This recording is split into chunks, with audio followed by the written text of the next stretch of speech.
Ok, la E. coli es también de la familia de las enterobacterias, o sea que está en el intestino. Es una gram negativa, o sea que no tiene doble capa. Es un bacilo no esporulado, o sea que, digamos, es bastante, si no es resistente, sensible, es bastante sensible a las condiciones ambientales. Hay muchos serotipos que se han categorizado de acuerdo a la enfermedad que causa, ¿verdad? Entonces vean que hay E. coli que no produce toxina, E. coli que produce toxina enterotoxigénica, E. coli patógena, heteroinvasiva, heterohemorrágica y heteroagregativa. Pero bueno, la que más importa, todas son importantes porque todas causan enfermedad, pero la que más importa, porque ustedes normalmente hacen muestreos para determinar este tipo de E. coli, es la enterohemorrágica. O, ¿cómo era? O simplemente Exacto. La más frecuente, porque no es la única, es la O157H7, ¿verdad? Que es la que ustedes, digamos, hacen muestreos, pero no es la única. Hay, igual como ustedes vieron en salmonela, que hay un montón de serotipos, digamos, esto se refiere a un serotipo, entonces así hay otro montón de serotipos de E. coli que han provocado brotes. Pero bueno, esta es la más frecuente y la principal. En Estados Unidos se reportan 265.000 casos anuales por E. coli o 157, 36% de los casos totales de E. coli. Tiene un periodo de incubación de 3 a 4 días. Y los síntomas son dolores abdominales severos, diarrea, normalmente sanguinolenta, vómitos, fiebre, y la gente se pudre más o menos en una semana. También pueden quedar como portadores asintomáticos por 6 meses. Puede sufrirse una complicación muy severa por la enterotoxigénica, que es el síndrome urémico hemolítico, que sucede en 5 a 10% de los casos con E. coli, con este tipo de E. coli. ¿Y qué es eso? Es, digamos, es una afectación de los riñones y de la circulación hacia los riñones, en la cual, digamos, los riñones ya no se van, ya no tienen su función habitual. Recuerden que los riñones lo que hacen es filtrar la sangre, ¿verdad? Depurarla. Entonces, por medio de la orina se elimina lo que no sirve y queda los nutrientes, etc. Entonces, en estos casos, afecta a los riñones y no se depura la sangre como debe ser. Entonces, vamos a tener, por ejemplo, anemia hemolítica, mucosas pálidas, puede llegarse hasta un fallo renal, o sea, ya no le sirven los riñones, y muerte. Y es muy frecuente que los niños, de hecho, los niños con una infección con E. coli son los que más desarrollan el síndrome urémico hemolítico, que pueden sufrir convulsiones y coma. Esto es muy frecuente, por ejemplo, en países como Argentina, Uruguay, ¿verdad? Que consumen mucha carne, son altos consumidores de carne y que normalmente no la cocinan bien, ¿verdad? La E. coli se elimina muy fácilmente con la cocción. Nosotros somos altos consumidores de carne, pero obviamente no tanto como Argentina y Uruguay, y ellos tienen una prevalencia súper alta de este síndrome y de E. coli. Y bueno, como les dije, está relacionado con carne y productos de origen animal insuficientemente cocinados, con leche no pasteurizada, también con jugos de frutas sin pasteurizar, agua contaminada y el contacto con animales. Ok, ya está la última. ¿Alguna pregunta de coli? Ok. Bueno, el campylobacter, me dijeron que muchos no lo han escuchado. Voy a pasar. Bueno, Campylobacter porque las células de las bacterias son como dobladillas, como un remolino, por eso se llama así. Y hay dos grandes, digamos, dos especies importantes, la Yeyuni y la coli, pero la Campylobacter Yeyuni es la más frecuente. Igual el ser humano puede ser portador asintomático y se estima que afecta a 2,5 millones de personas a nivel mundial. Es la causa más común de diarreas en el ser humano, sobre todo en niños o en personas inmunocomprometidas a nivel mundial. Entonces, por eso les decía que la salmonella y la Campylobacter van así como compitiendo a ver quién se lleva el primer lugar. Y la dosis infectiva también es súper baja y es de 500 unidades por hora de colonia. O sea, sí, bueno. Vean, este es un gráfico de tendencias del microorganismos más relevantes causantes de infecciones gastrointestinales en España. Eso, digamos, todo lo recopilado desde el 89 hasta el 2010. Y Salmonella es la línea azul y Campylobacter es la línea roja con puntitos. Vean ustedes que prácticamente está igual que Salmonella. Entonces Campylobacter, aunque aquí en Costa Rica no se analice de rutina, es una bacteria que está ahí y que debe empezar a analizarse. ¿Esos datos de dónde son, Pati? De España. Gracias. El Campylobacter, digamos, el origen del Campylobacter normalmente, bueno, puede estar en el tracto intestinal de cada especie, pero en el pollo, nada más como dato, digamos que el sistema inmunológico del pollo lo reconoce como propio, entonces está ahí como flora normal. Y en el caso del humano o cualquier otra especie, sí va a invadir las células y va a provocar una respuesta inflamatoria fuerte. O sea, va a provocar enfermedad.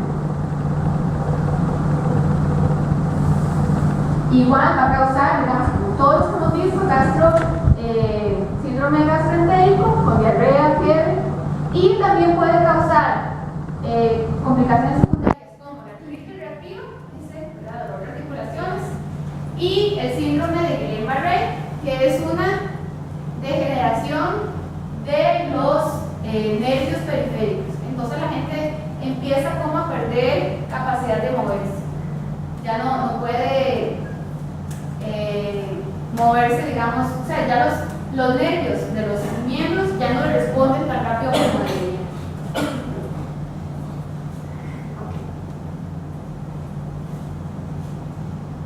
Bueno, se relaciona principalmente con el pollo, pero sí se han hecho estudios que lo relacionan con canales o carne de cerdo, carne de bovino y otros tipos de carne, como pavo, pero bueno, igual es de aves. Leches sin pasteurizar, ¿verdad? Recordando que la leche puede estar contaminada con bacterias del intestino y también con agua sin tratamiento. Ok, este es como el top 10, el ranking, ¿verdad?, de enfermedades a nivel mundial. Este es del 2011, en donde está como bacterias, está Salmonella en primer lugar y Campylobacter de segundo. Esa toxoplasma es un parásito. Bueno, un protozoo. Luego están monocitógenes, virus, E. coli, Yersinia enterolítica.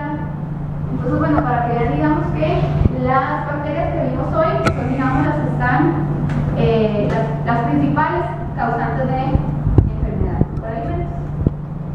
Ok, medidas preventivas. Eso es súper, yo sé que ustedes ya tienen conocimiento, nada más les voy a hacer un resumencito y un repaso. La OMS, ¿verdad?, la Organización Mundial de la Salud, eso creo que es del 2010, sacó, digamos, como las 5 claves para la inocuidad de alimentos, ¿verdad?, que básicamente son la higiene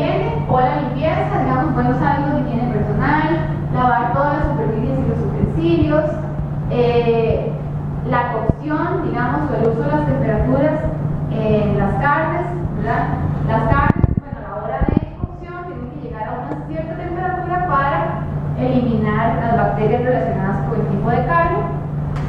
Y lo más, bueno, lo que yo siento que ustedes tienen que recordar, y es pregunta de examen, es que las temperaturas de peligro van a estar entre los 5 grados y 60, ¿verdad? O sea, por debajo de 4 grados o menos, las bacterias están vivas, pero están durmiendo, ¿verdad? No se reproducen exactamente, como el dibujito. Por encima de 60, ya las bacterias empiezan a morir. Y en esta zona de peligro es donde vamos a tener reproducción. Por eso es tan importante la cadena de frío. Obviamente, vamos a tener dos excepciones. ¿Cuáles eran? Listeria y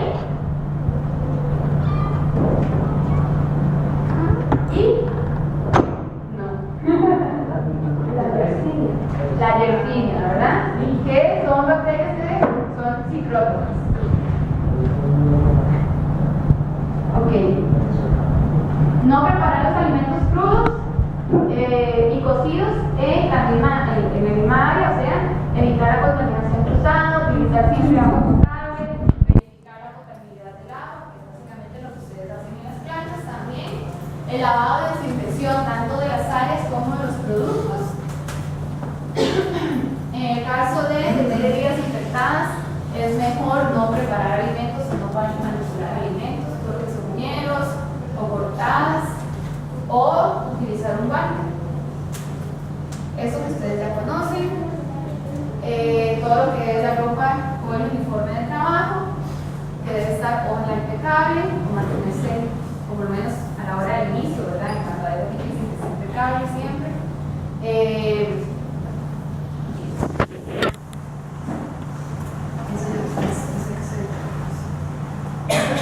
El lavado correcto de manos, ¿verdad? Es importante lavar todas las áreas de la mano, entre los dedos, el dorso, la palma, las uñas. Decía, hace poco fui a una charla de higiene en pollo y el charlista decía que el dedo contaminado, estaba comprobado que el dedo más contaminado, aún lavándose las manos, era el pulgar. Entonces, porque el pulgar era como el que se veía más expuesto a la hora de ir al baño. Entonces, sí es importante, digamos, tomar siempre en cuenta, obviamente, todos los dedos, o sea, lavarlos adecuadamente todos los dedos. Ok. Bueno, y no tocar otras superficies, etc. También, como les había dicho, digamos, que muchos de nosotros podríamos estar como portadores asintomáticos, entonces es importante realizar cultivos en la empresa, ¿verdad? Hacer, digamos, una supervisión médica tanto de los operarios como de los inspectores y ahí incluye todo el mundo porque cualquiera puede ser transmisor. Análisis coproparasitológico para buscar parásitos y también el análisis del esputo, sobre todo para buscar estreptococos, que no los vimos hoy, y estafilococos, tuberculosis. Ok, con respecto también a lo que vimos de la temperatura, ¿verdad? Es importante en la cámara de frío que haya una ventilación adecuada, ¿verdad? Normalmente, bueno, este es un dibujo que me encontré, ¿verdad? Aquí el libro nada que ver, pero si aquí está el difusor, normalmente el flujo del aire va a ser circular en la cámara. Entonces, esto es importante que se tome en cuenta porque no deben haber obstáculos que vayan a, valga la redundancia, vayan a obstaculizar el flujo del aire. Por ejemplo, si hay que no, digamos, cajas cerradas, etc., no va a permitir que el aire Entonces se va a calentar esta área, por ejemplo, ¿verdad? Entonces eso es importante que lo tengan. Y lo del método PEPS o primeras entradas y primeras salidas, ¿verdad? Eso también es súper importante para dar un buen darle vuelta al inventario, tanto para materias primas como para producto final. Bueno, y de contaminación cruzada, ¿quién me dice qué es contaminación cruzada y cómo prevenir?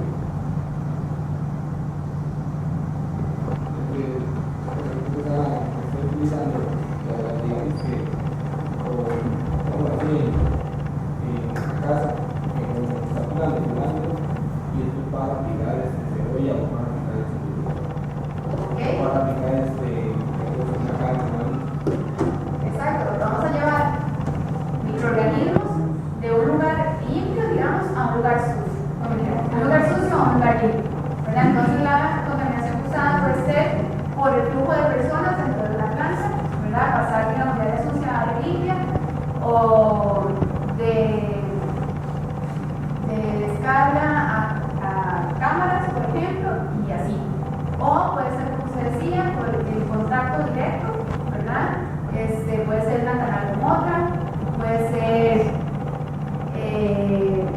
por medio de las personas, del uniforme, que toquen una canal, toquen otra, ¿verdad?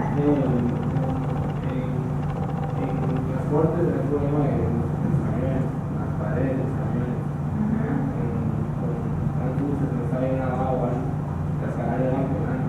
Exactamente, ¿verdad? También, bueno, como les decía anteriormente, con las cortinas, o con las cortinas esas de las aislantes. Bueno, en el caso, por ejemplo, de que se marinen, ustedes no marinan la mayoría, pero digamos, en las áreas, en las plantas donde hay huesca y marinado, puede ser que se utilice un marinado o los restos de un marinado para marinar otra materia prima, o mezclar alimentos crudos con alimentos ya cocinados. Y también muchas veces estamos hablando de bacterias, pero siempre tomar en cuenta, digamos, los químicos, ¿verdad? Que también puede haber contaminación cruzada por químicos. En las plantas de ustedes no marinan, ¿verdad? ¿En Zamora? No. Luego inyectado, inyectando, digamos que sea preparado. Sí, exactamente. Todo eso es contaminación cruzada y puede causar. Y luego, obviamente la limpieza y desinfección, que son sumamente importantes en el programa de propiedad alimentaria, que deben estar debidamente establecidos los procedimientos, y que todo debe de diseñarse o tomarse en cuenta, digamos, para que esté en pro de la higiene. Y recordar, nada más, porque yo sé que ustedes lo saben, la diferencia entre desinfectar y limpiar, ¿verdad? A ver, ¿quién me dice la diferencia entre desinfectar y limpiar? O limpiar. de recorrer residuos